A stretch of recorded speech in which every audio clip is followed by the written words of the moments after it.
demo and stuff, but we'll talk. Come on. All right. So, Tyson, come.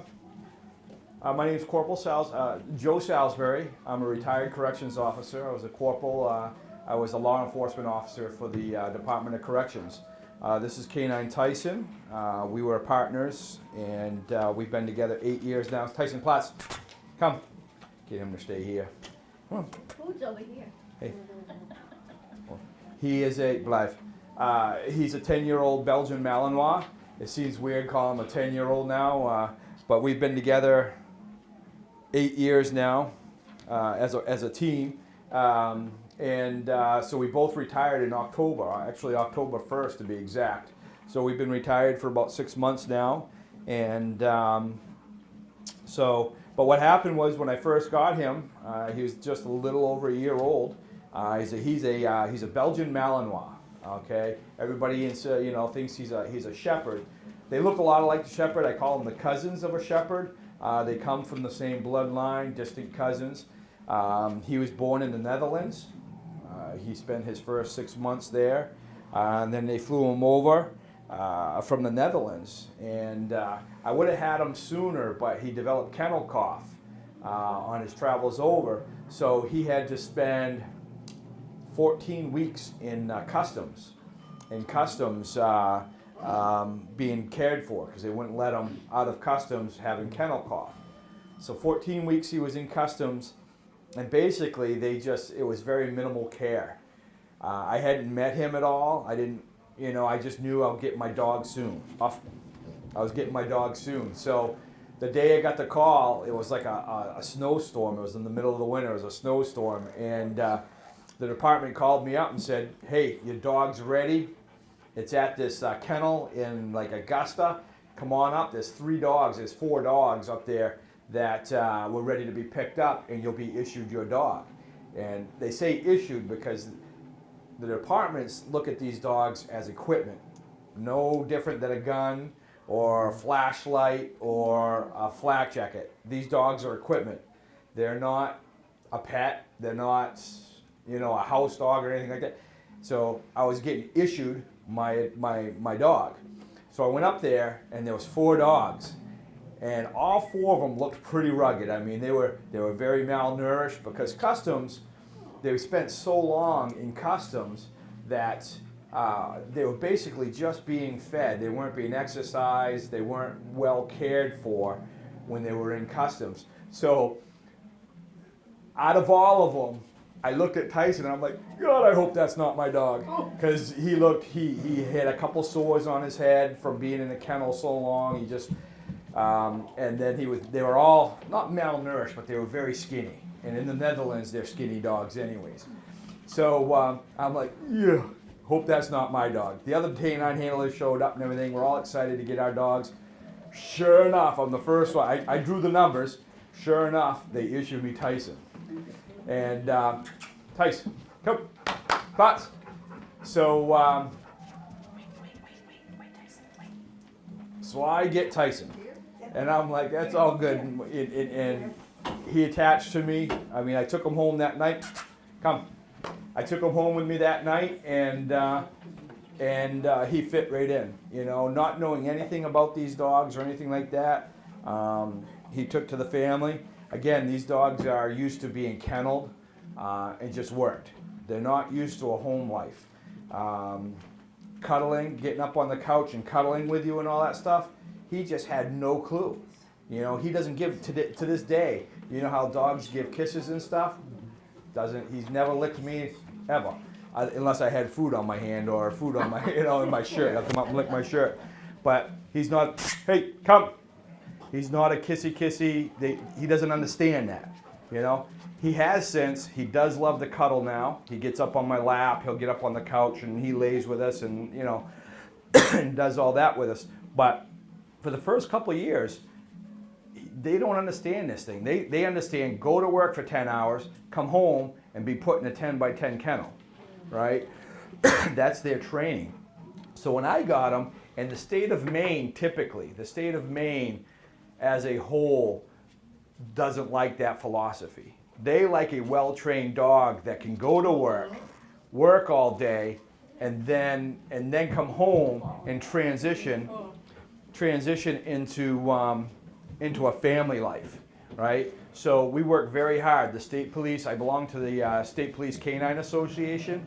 We train with the state police, and they work very, very hard to transition these dogs into dual purpose dogs, is what I call them. Is they go to work, they'll work all day long, and then come home and be able to be with your family. The state of New Hampshire, they got a different philosophy. They're just like the military. You go to work, you come home, you put them in the kennel. They don't associate with the family, they don't associate, that's their life. But that's all they know. It's kind of like a cow or anything like that. That's all they know, and that's what they're bred for, and they're happy with that, you know? They're happy because they don't know anything different, you know? So it's like I said, like the military or in other agencies, the state police in New Hampshire, that's what they do. They kennel their dogs. Granted, their kennels are 20 by 20 kennels. They're very nice. They're heated mats.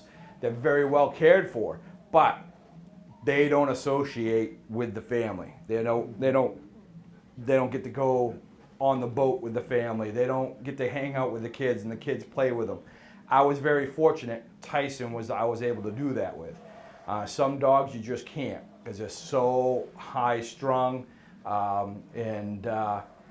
and they can't shut it off. They can't shut it off. Now there's been days where I've come home and we've had a really hard day at the prison, or we tracking, or we got in a fight with somebody, something to go hands on, or something to get him really jacked up. And I've had to put him in his kennel for an hour or two. Come home at the end of the day and he's still amped up. Put him in his kennel for a couple hours, let him wind down, you know, let him detox is what I call him, chill out for a little bit because he's so amped up, that adrenaline was still running. And then I'd bring him in the house and he'd be fine, you know. Fortunately, that didn't happen much, and it only had to for the first couple of years. Then he would realize on the way home, we're in our cruiser, he's chilled out, it's all over with. By the time I got home, he was fine. So that only lasted for like a year or two. He's a dual purpose, he was a dual purpose canine. We did tracking, aggression, article searches, and building searches. And that being said, that was a 16-week course that we went to up to the State Police Canine Association. And basically tracking people that were escaped from the prisons, were on probation and parole, ran from us. They'd run into houses, you know, or apartment buildings. He'd be able to search. I could stand down on the first floor and he'd systematically search a building for me, so I didn't have to put myself in harm's way. And then the other part of his dual purpose training was narcotics. He was also a narcotics dog. He had up to 11 different types of narcotics that he was able to search for.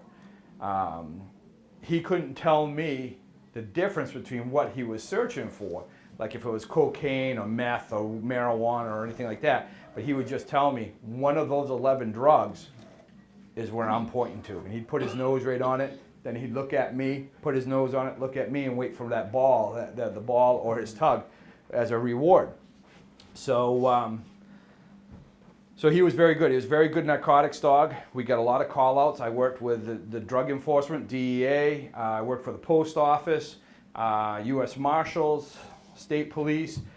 Tyson was a very, very good narcotics dog, and he had a good reputation out there. He was one of 3 dogs in the whole state that could actually find prescription drugs, Suboxone and Oxys, all right? Because Suboxone and Oxys are very highly trafficked into prison. They get them in through visitors, through new inmates that are, they get these deferred, say you get arrested and the judge says, all right, you got to report in 2 weeks, get your affairs in, you're going to self-report yourself to prison in 2 weeks' time. A lot of these people don't spend that 2 weeks preparing themselves. They spend that 2 weeks getting high and finding a way to swallow a bunch of dope to get it into prison. They'll get into prison and then, prison, no, plots. They'll get it into prison in either one of 2 ways. They'll either puke it up or they'll poop it out. And voila, drugs in the prison. So Suboxone and Oxys are two very highly trafficked drugs and so Tyson was one of 3 dogs that was certified to smell those drugs. So we got a lot of calls from the U.S. Postal Service and the Drug Enforcement Agency that when they were handling cases, we would go search houses. They'd serve their warrants, and then they'd bring the dog in, and he would come in and search the house and find the drugs and stuff like that. So it was a lot of fun, a lot of fun. So over the years, we've been into some, Tyson's been into some battles. We've gotten, he's helped me out a lot. I've been having to go hands-on with some inmates and others, and Tyson's been right there. Fortunately for me, he was a fighter. He didn't care. If I'd have an inmate in front of me, and we'd be having a conversation, that escalated into an argument. And as soon as that tone, it went from a conversation, which he could care less about, he'd be laying on the floor next to us, to our voices being raised, he knew that he'd sit right up and just stare at him. Wouldn't growl, wouldn't bark, nothing like that. He'd just stare at him, say, all right, well listen, you got my attention. You know, you're yelling at my dad. Why are you yelling at my dad? So, and then if it ever got physical, soon as he would reach, I wouldn't have to say a word to Tyson. He just knew somebody's reaching for me, somebody's getting into my personal space. He'd latch on someplace, whether it's an arm, a leg, and until I told him to let go. And that's happened. Hey, Platts, Tyson, Platts, get your ball out of the trash can. I'd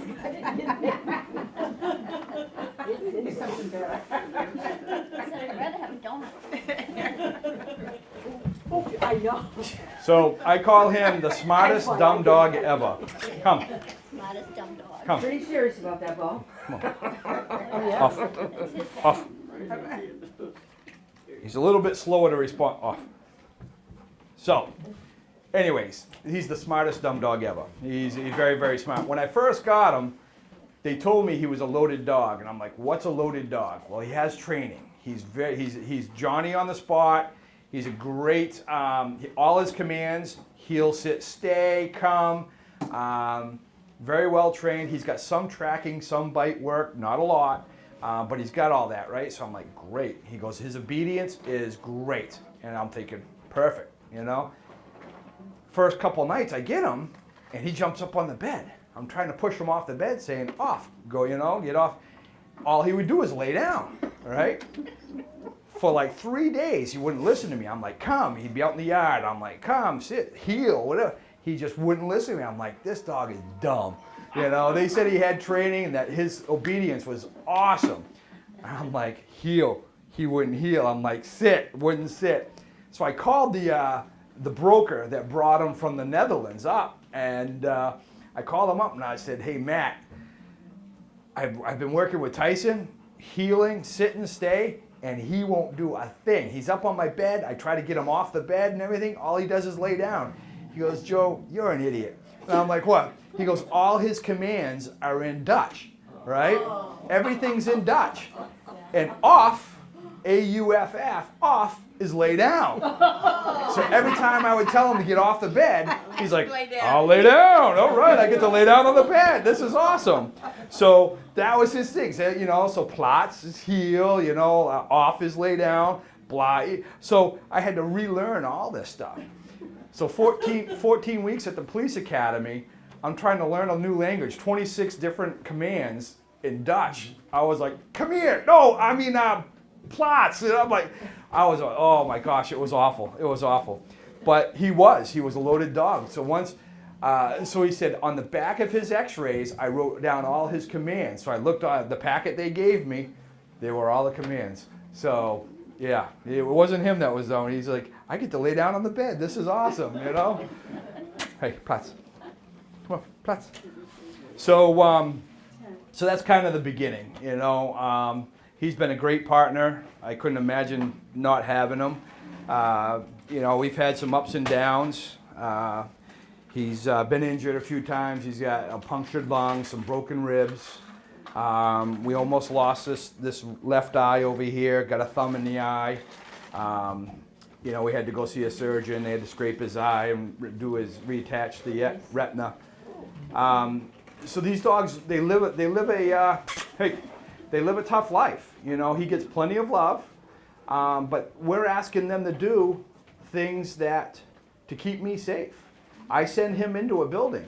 Now, I've had opportunities where we chase somebody into a building, but I chose not to send him in because I knew that guy had a weapon.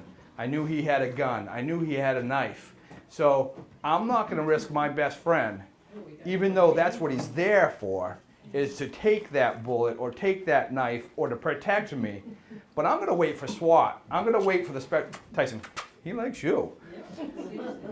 I'm going to wait for those special operations guys to come. That's what they're trained for. This is my best friend, you know, even though that's what he's trained to do and that's what we have him for, is to keep me safe. If I know that guy's got a weapon or a knife, I'm not going to send him in there.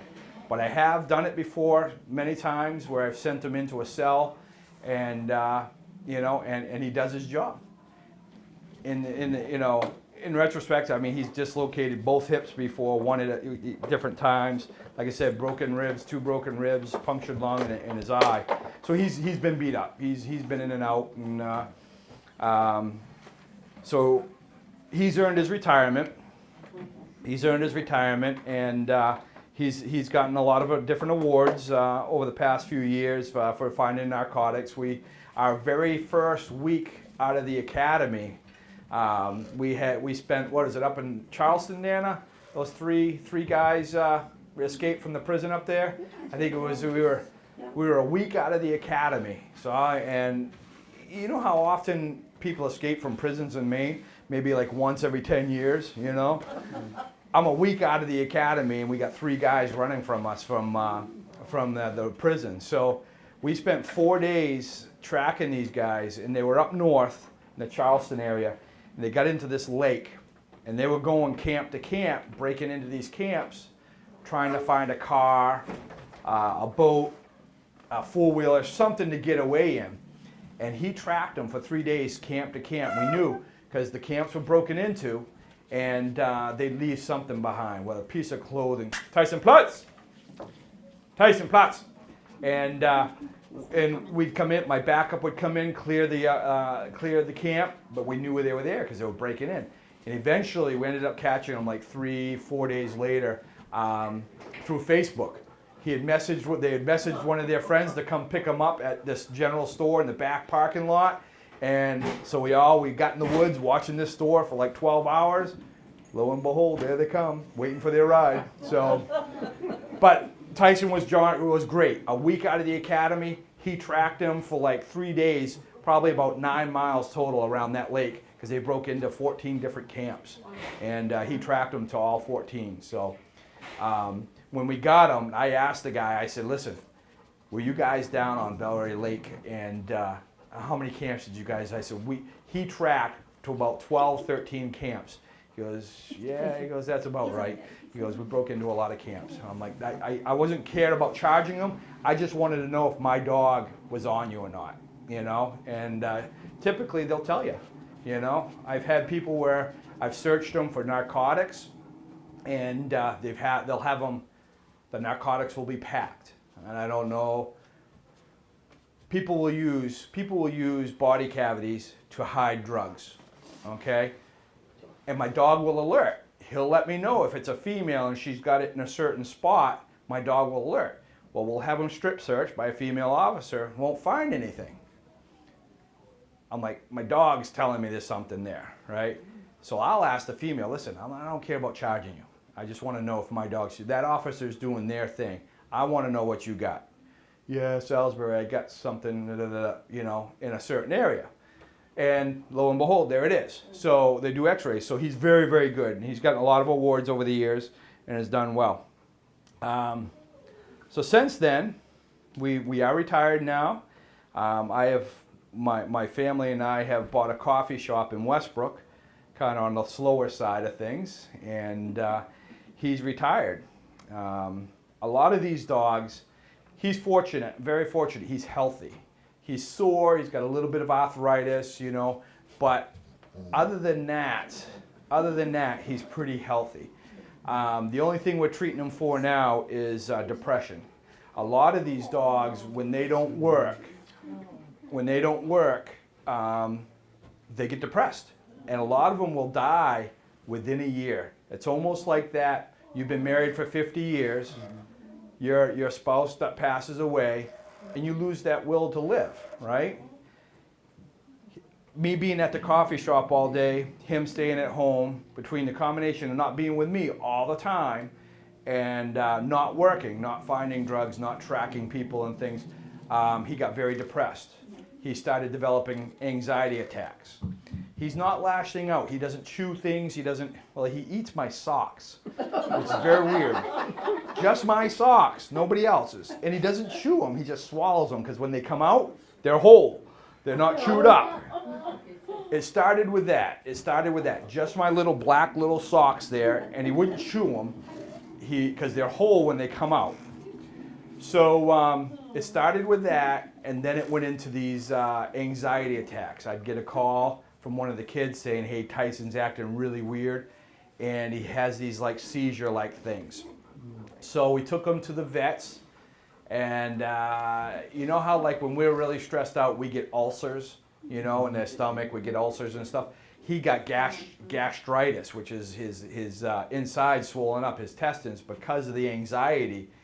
He had inflammation and stuff. It was awful. I had to carry him into the vets. He couldn't get up. So we treated that, and they said it's due to anxiety.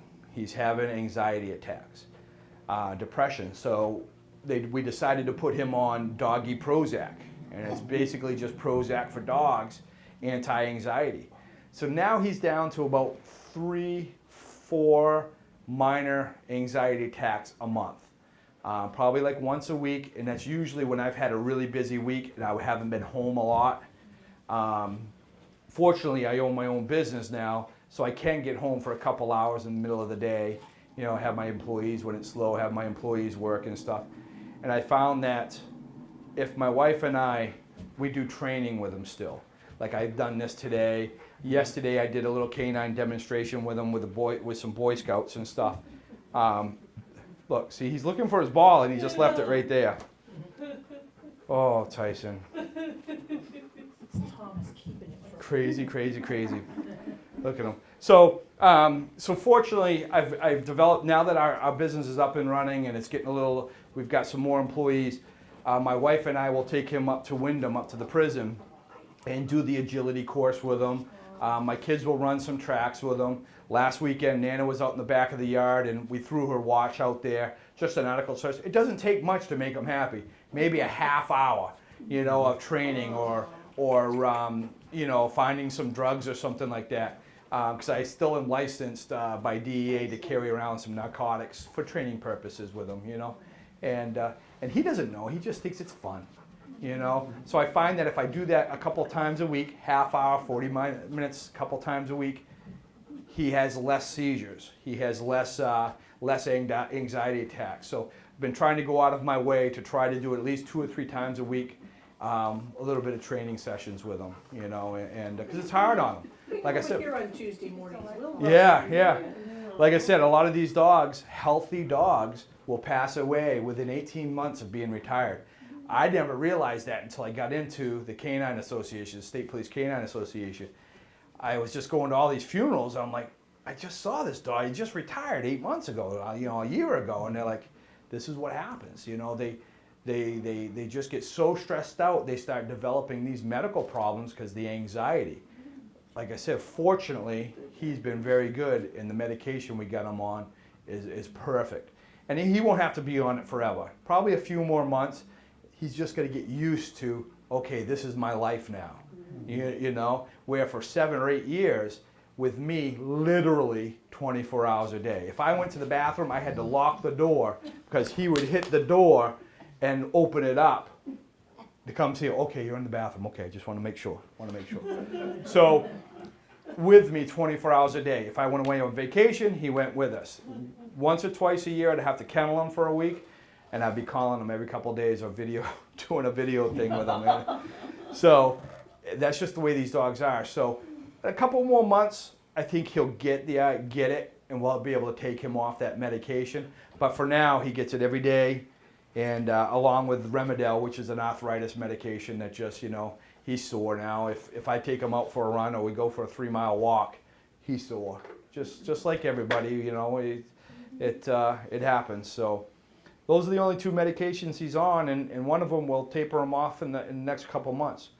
So once he's got the idea that this is the norm. This is, So Nana will usually call me or Sue up and saying, Tyson's acting weird, because he'll go down in her bedroom, she has a living room down in there, and go down and start spending a lot of time and circling around her room and stuff like that. And it's usually when he's having an anxiety attack or something. So, but other than that, he's doing well. We try to stay busy. As a retired dog, he just, we like to do things like this still. It's just not as long. I mean, I used to be here for an hour or so doing demonstrations, do a little bite work and stuff. Now it's 5 minutes of bite work, find a couple pieces of dope, and he's wiped out, I remember how he used to leap up on the table. Yeah, oh yeah. I have to pick him up on the table now. It's amazing how quick it goes, though.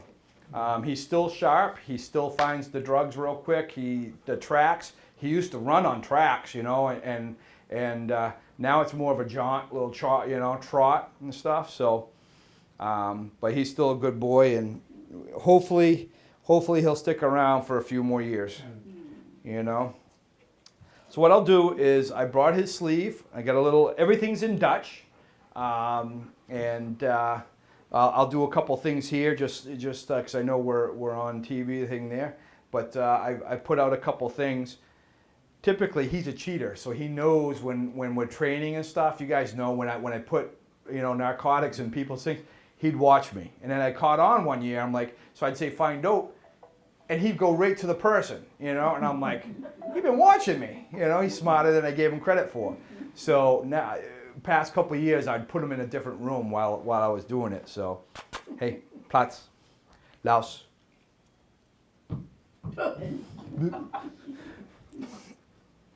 Spit it out. So Laus is out. Lout. Hey, Lout. No, Lout. See, Lout is speak. Normally he barks. Hey, Lout. Ah, you good boy. Off. Hey, Platz. All right, nice and tight. Here you go, good boy. Everything they do for these dogs, I explained in the past years. It's not that he enjoys biting people. He's not an angry dog.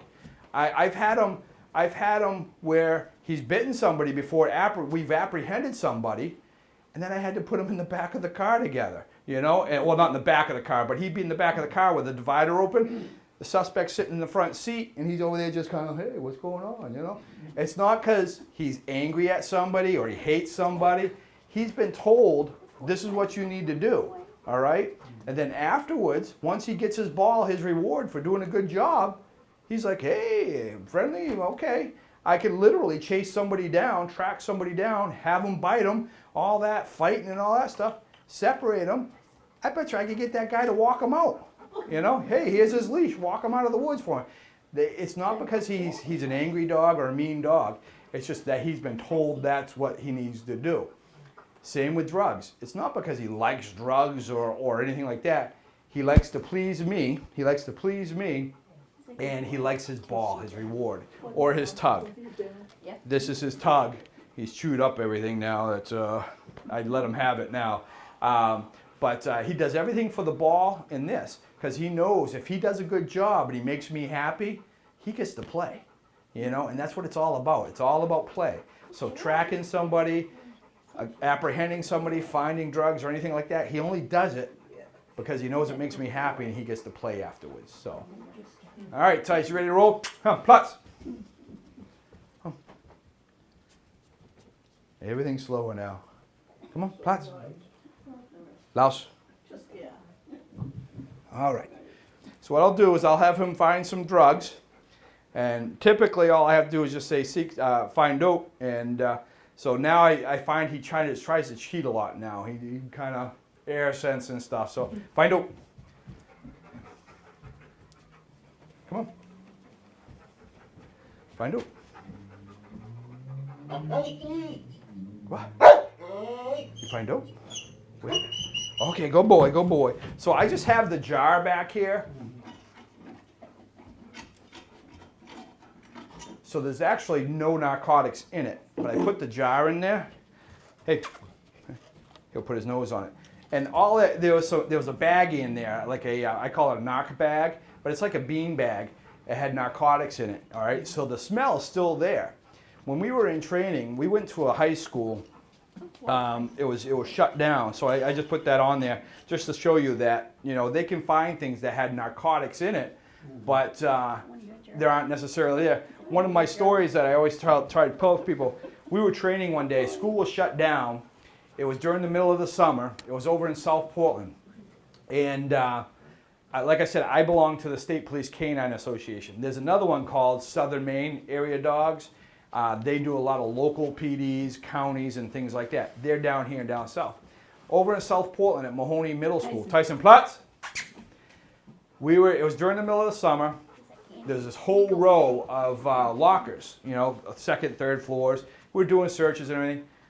Tyson alerted on this one locker, right? And he's like, no, keep moving your dog, right? And I'm like, there's got to be dope in there. He sat, you know, he's like, no, there's no dope in there. We open the locker, nothing's in there, nothing's in there. That's weird. So we come down, because normally he won't false alert. He doesn't, you know, false alert. So we go through, we find the dope in the other lockers on the second and third floor. There was supposed to be like 8 different finds. He found all 8 of them, and he alerted on that one locker that was empty. Brought the other 6 or 7 dogs, all 6 of them, or all 7 of them, alerted on that same locker. They're like, what the heck?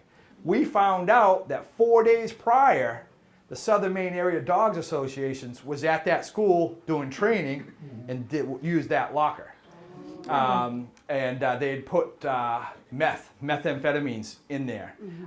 So 4 days prior, for like 2 hours, there was drugs in that locker, and all of our dogs alerted on that locker. So that's pretty good. And it only sat there for a couple hours, maybe, you know. And the reason why we found out, when we gave the keys back to the janitor had said, oh yeah, there was another canine place coming down. They used the place for us. So we called up. His name's Christian Stickney. He's here in Gorham. He owns Canine, North Edge Canine here in Gorham. And he's also a Portland canine officer. We called him up and said, you know, what's going on? We have very specific records. What locker we'll put the drugs in, because we're accountable for all those records. So it's impeccable. You might forget, oh no, now I know I put those drugs someplace here, you know, on this bus, whatever. So very impeccable where we put these things. And it was that exact locker they put methamphetamine in, had it there for an hour or 2. So 4 days later, all our dogs were hitting on that. So chances are, if we don't find them, chances are you had them on your body at one point, like a book bag or on their persons. Just because it's not there now doesn't mean you haven't had it there a day prior to. Hey, get your ball. Louse. Now I got one more thing out. Hey, find out. Go on, find out. Get to work. Come on, up. No, so he's cheating. Normally he would jump right up here. Okay. What? Show me. Show me. So I'll say show me. He'll put his nose and look at me. Put his nose, look at me. Go boy, go boy. So you can see with his ball how animated he is. It's just a little, it's like a little bean bag. It's got some marijuana in there, and this stuff is like probably 3 years old. It's pretty nasty stuff. But how animated he is with that ball. I always say if you play ball with him, get rid of it quick because he comes back hard. You know, nothing's ever easy with a Mally. Mally's easy and a normal person's easy are 2 different things. You know, and that's why they call them alligators, because they just chomp like an alligator. You know, it's crazy. I'll show you. See if I can get him to do it. Louse. listen to this, Bly. Hey, hey, hey. Oh. Can't get him to do it. Normally you'll hear that clap, clap of his teeth. Oh, all right. But this is his tug. He loves his tug. This is what he's had ever since he was a little puppy. We play tug. I'm like, whenever he did something to make me happy, and he did something right, all our praise has got to not just match his, but it's got to be above and beyond. So it wouldn't be rare to find me in the middle of a field going, oh, that's a good boy, oh, that's a good boy. You know, I mean, just acting a fool. But it has to be, because he's doing things for me that, yeah, I mean, he's going into a building, risking his own life just to kind of keep me safe. So I have to, my praise for him has got to be over the top. So our play would be like this. Ah, that's a good boy. Who's a good boy? You found the bad guy. That's awesome. Good boy, good boy. It'd be like 10, 15 minutes of this. I'd be like, oh, you're a good boy. Yeah, he's a good boy. And he would love it. Oh, sorry. Yo. Hello, Tyson. Maybe Tyson does have something to say. Yeah. So, but that's what it would be, and it would be the littlest things, whether it's just finding narcotics like that, finding a little bit of narcotics like that. It didn't matter what it was he did; it just had to be over the top praise, and the trainers would get so mad if you were just like, "Hey, that's a good boy. That's a good boy. You did a good job. You did a good job." You know, because he did something little. It has to be over the top. Over the top. Over the top. Everything's over the top with you, huh? That's right. That's right. Everything's over the top.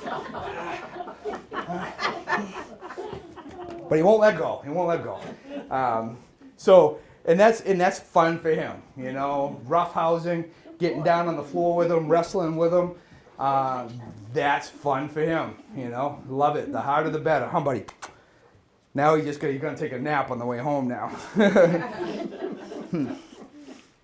Yeah, good boy. So that's that. What I'll do is I'll do a couple little bite things with him. He still likes to do that. He tires out really quickly now, so usually he'd go for a half hour. You know, on bite work and stuff, but now it's just a few minutes, and he enjoys it. He gets to unload all that energy, you know, put it towards that, and then he's fine. But usually, as soon as I get it out, he's such a jerk. Nope, stay, Blythe, and he's still got a bite. Still, sometimes it hurts. Blythe. Stalin. Ooh. He's still got a kick. And that's a good boy. Oh, that's a good boy. That's a good boy. Up! Up! Up! And what we would do, we'd always have bamboo batons, right? And we'd rub it over their eyes to make sure that if they got poked in the eyes, they wouldn't come off that bite, you know? They get kicked around. I mean, this is how he got his ribs broke. He was on somebody. But we'll put them under our legs. We'll get trash cans, put trash cans over them. We have soda bottles, plastic soda bottles that we'll put rocks in it, shake them, you know, try to make it, we'll pour water on them, because you want to make sure that no matter what, they stay on that bite, you know. Tyson, louse. No, louse. Leave it. Off. Tyson. Platz. No. This is his retirement. This is because of retirement. Platz. Platz.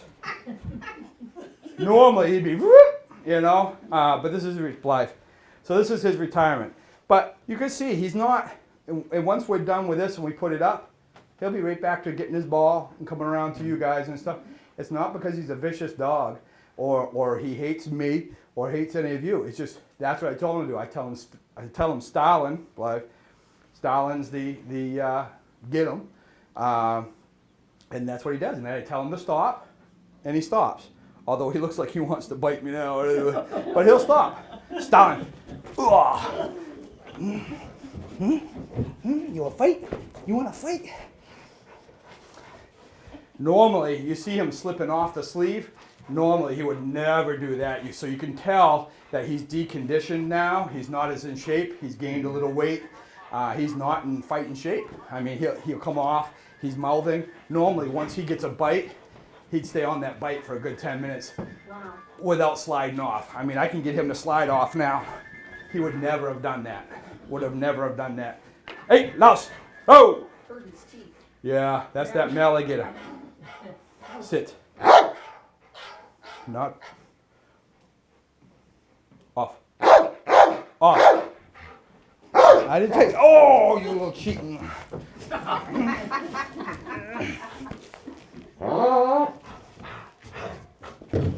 Okay, you win. You win. Good boys. Good boys. So that's basically, I mean, even as old as he's gotten, I'm gonna have some welts there, you know, because he's got that alligator. He's got those big jaws and very, very tough. But hey, good boy. He's like, yeah, I want my bite sleeve. I don't want that ball. Huh? You good boy? The health of his teeth must be important. Yeah, unfortunately, his teeth are chipped up. When they come from the Netherlands have a really weird way of training puppies. They figure if a puppy will bite on metal pipes and stuff, this is the way they train them in Germany, in the Netherlands. If they will bite on metal pipes and stuff, they'll bite on flesh, and that's their theory. So a lot of dogs, if you ever pay attention to police dogs, if they come from overseas, the Czech Republic, Russia, Germany, Netherlands, if they come from overseas, you ever see a police dog, ask the handler where they come from. If they're from overseas, chances are they have jacked up teeth, chipped teeth and stuff. Tyson's canines are all broken up and stuff. He has healthy teeth, very healthy teeth, but he doesn't have, he has half teeth because they train him as puppies biting on pipes, PVC pipes, metal pipes. They figured if they'll do that, they will do human flesh. That's just the way they've trained them for centuries, and that's the way they do it. So, and we fortunately here in Maine, in most of the country, don't subscribe to that theory. That's why I could never be a canine handler in New Hampshire and bring my dog home and put him in a kennel. You know, he's got to be a family dog first. So, and I was fortunate enough to have that dog. So I'm gonna have to cut it short now. My daughter is doing I have to go over to the high school. She's doing she's getting her phlebotomy license in high school. So I have to go she's doing blood draws on us today. So I gotta go pick up my sister for her certification, and I'm like, yeah, I'll volunteer. So her class is getting their certifications today. So I gotta be there by noon. So I gotta drop you off. Any questions or anything? I mean, How does he know what you're sending him out for? for like, It could be drugs. It could be drugs. it's different. It could be a person. Yeah, absolutely. And so, Just the different commands. for Like seek. I'll use seek if I'm looking for. Say I'm chasing you through the city, and I know you just threw a gun or a knife or stolen property or something.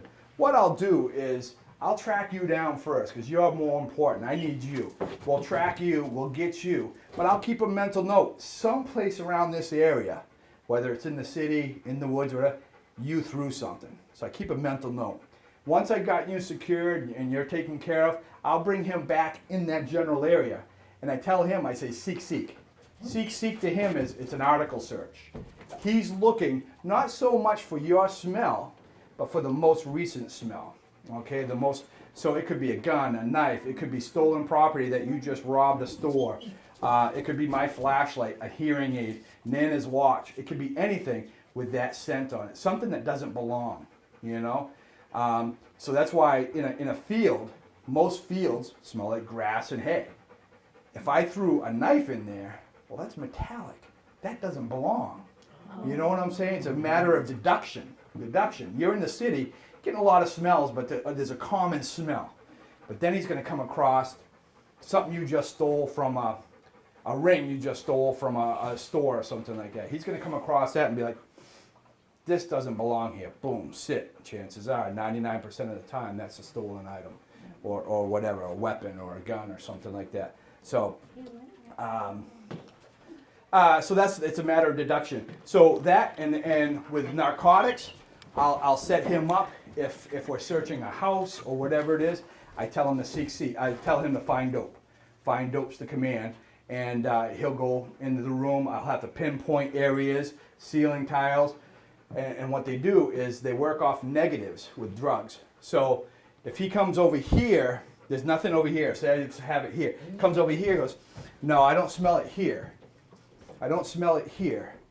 Well, I smell a little bit because it has a cone. You know, drugs have a cone. I smell it a little bit over here. A little bit more. A little bit more. Ooh, it's really strong here. Then he'll be like, no, it's weak over here. Stronger over here. Strong, strong, strong. Ooh, there it is. And it's the same way, like if you had it in a ceiling tile right up here, right in the middle of a room, right? He can't get up there, but what he'll do is he'll do that same thing. Geez, I don't smell it over here. I smell it here, so I'm going to search all this here. I don't smell it. I'll come over here. I don't smell it. He's going to go down there. He's going to come back, and I don't smell it anymore, so he's going to come back to where he smells it. Search here, search you, and everything. It's not any place here. Then eventually he's going to go, whoop. It's got to be right there. I'll get up on the chair, you get through, there's the drugs. So it's a matter of deduction with them, and it's you know, it's bringing it in, and then eventually he'll be here, and he knows you don't have it, nothing's right here, but if I move from here, I don't smell it anymore. So if it's not here, it's got to be there, and that's what they do. So each thing, track them up is our tracking. Track them up, find dope, seek, and get them out of there is from cell extractions. That's his other command. Get them out of there. So we crack the door in the cell. We got somebody held up in a cell that's either doing harm to themselves or has got a weapon, won't let us come in. They're flooding out, or for whatever reason, we don't want to put 3 officers in there to get hurt. So we'll crack that door open, send the dog in, and he'll fight with him, get him under control. Then we'll open the door and I'll reel him out, and the dog will actually pull him right out. So. Yeah, so if they're doing harm to themselves, say they got a shank and they're self-cutting or whatever, yes, the dog's going to hurt them. Yes, the dog's going to probably give them 20 stitches, but that's better than killing himself. You know what I'm saying? So we'll send the dog in, latch on, I'll reel him out with his thing. We don't have to put 3 officers in there getting broken bones. So. You teaching them how to listen? Have they gotten a replacement for him? What's that? Have they gotten a replacement for him? Yes, and he actually starts the academy in June. Yeah, but what they did was they went to Labrador Retrievers, just drug dogs. Mm-hmm. They're not going to do dual-purpose dogs anymore. They're just going to do drug dogs. We found we did a lot more drug work anyways, and hey. We did a lot more drug work. 90% of our job was drug work. Wasn't a lot of aggression, did some tracking, you know, things like that, but it's drug work. So they found that just having drug dogs would be the way to go. So, yep. Well, I want to thank you guys for having me for the past 6-7 years, Give you yourself know. a plug. Tell them about the coffee shop. Oh, the coffee shops, the Where it is, Daily what's called? Grind, 820 Main Street in Westbrook. We're right downtown Main Street. You guys come on down. We're getting a lot of the go-on grinders, the people that are from into the go-on grind down there. Come on down. I'd love to see you guys. You got a drive-through. Got a drive-through and all that. Also, you can go into the coffee shop. It's a beautiful shop. They've got lunch and sandwiches and salads and pastries and good coffee. Yeah, yeah. Soup. So it's just kind of like hanging out in your living room. Come on down anytime. 820 Main Street. Would love to see you. Can you turn him around? All I'm getting is a butt shot. Was his best size? No. Hey, let me turn him around. Hey, lay down. Off. Smile for Georgia. Hey, off. Hey, there you go. Sit, live. Yeah. There's a, Hello. look at that. Portraitures. But I want to thank you guys. You know, this will probably, I think this will probably be the last year because I think by next year he's gonna be fat and happy. Hopefully, you know, he'll still be alive and he'll be fat and happy. And I'm not going to be doing any more bite work with him because I want him to just kind of not forget it, but just kind of, you can't untrain him. Yeah. But so I think we're just going to do some drug work and some article searches here and there, keep them happy. But I think, you know, with the bite work, I think we're going to do away with the sleeve and just let them have fun finding things and finding drugs. Relax. So you guys have been great to us. I know,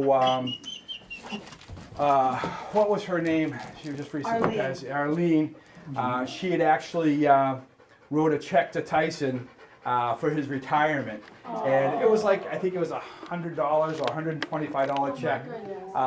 And we put that to good use for his medical expenses and stuff. And Well, you guys know that was considered a state employee, he was part of your, but when he retires, he doesn't get a pension.